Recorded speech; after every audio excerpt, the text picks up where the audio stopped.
Hey guys, James from Petway Family Farmstead here. A video a lot of you have been waiting on. Jumbo Coturnix Quail. We have now hatched them. Stick around, see the incubating, the candling, the hatching, and the brooding. So follow us, check them out, see how it all went, see what our hatch rate was, and see just how cute are they.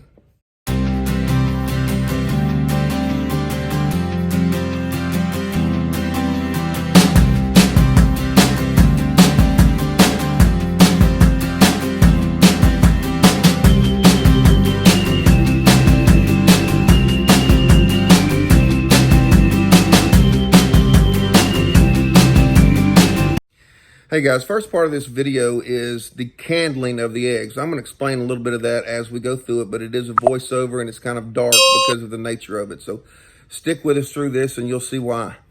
Another part that I want to explain is the humidity that we use during the incubation of this. I did a lot of research and decided to change it up from the conventional humidities to see if we could get our hatching rate higher than what normally happens in Coturnix quail. I believe it may have worked, but I need you guys to leave your comments and see what you think. And if you want a video with more details on what and why with the humidities, let me know, and I'll be happy to make one. To sum it up, when candling, you do not want to see any light. So she's taking an egg, putting it over it. You cannot see light, that's good. Putting it back in the incubator, getting another egg, trying to shine through the egg, no light, that's good. It's fertilized egg.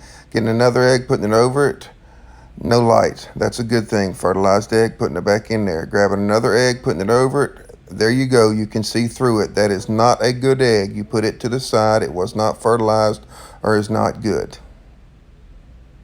So we have 25 we pulled out tonight, plus however many we pulled out before. We have how many in here? 77. 77, and we started out with 111. Something like that, yes. All right, so that's 23 plus 11. That's 34 eggs out of the whole batch that were no good so far. So 34. We've got 77 left that we're incubating. All right, so we're gonna get these bad eggs out. We're gonna pull out the tray, put some water in there, and close it back up. All right, guys, so we're gonna give an update on the quail here. Obviously it's glass, guys, so there's gonna be a reflection. I'm trying to do my best.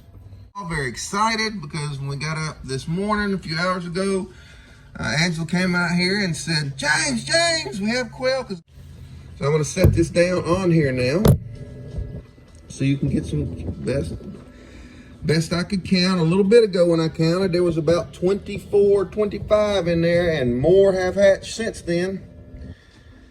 They hatched overnight sometime, which would have put it at about the 17.5 day mark for these Coturnix quail when they hatched.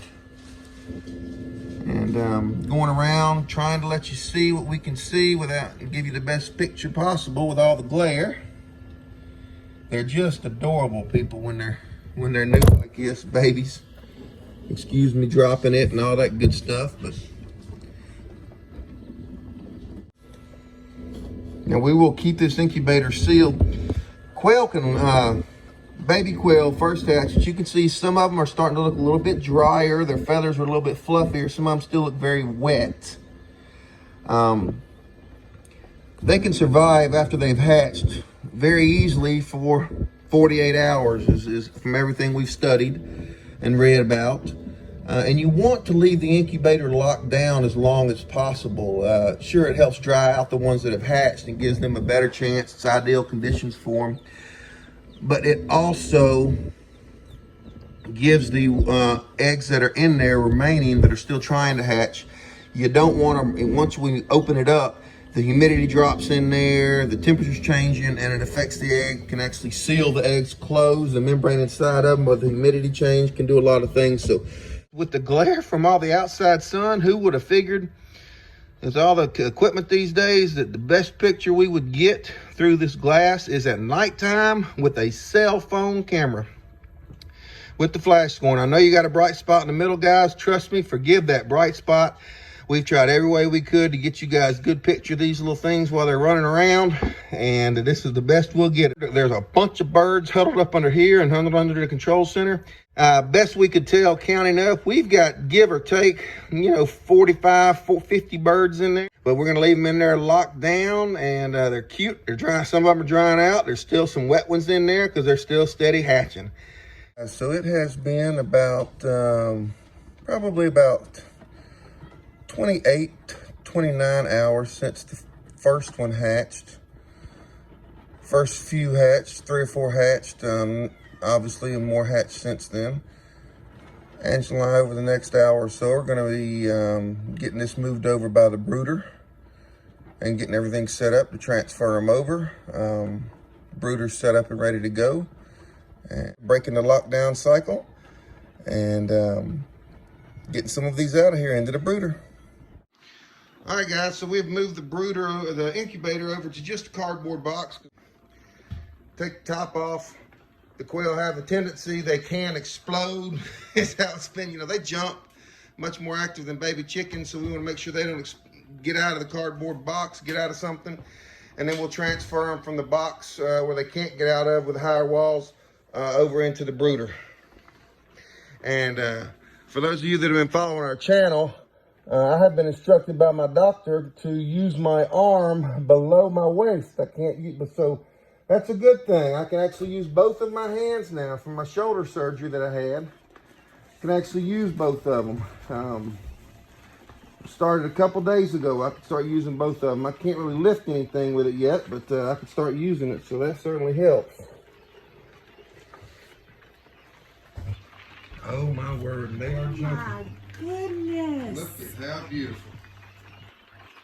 How precious. How many are there? A bunch. So many.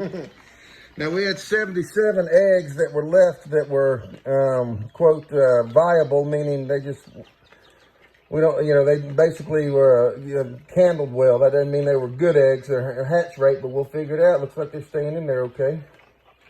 There's so many of them. Yes, there are. We'll count them as we, there you go. There they go. So we'll leave them in that box and we'll count them as we're going to slide the incubator over here and, yeah, the brooder. The brooder. Bring the brooder over here and start moving them over into that. All right, guys, so we're going to start taking the first ones.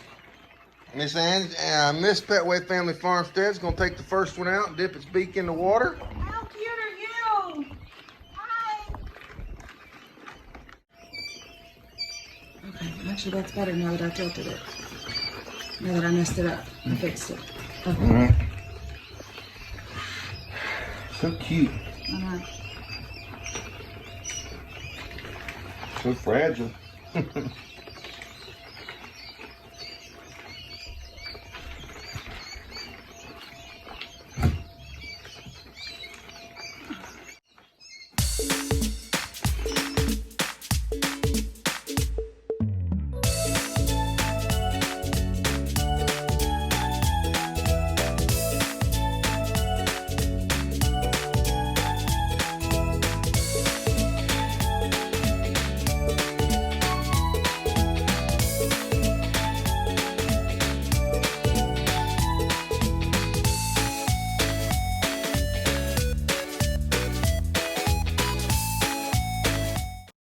How many do you have? This is 20. I have 41.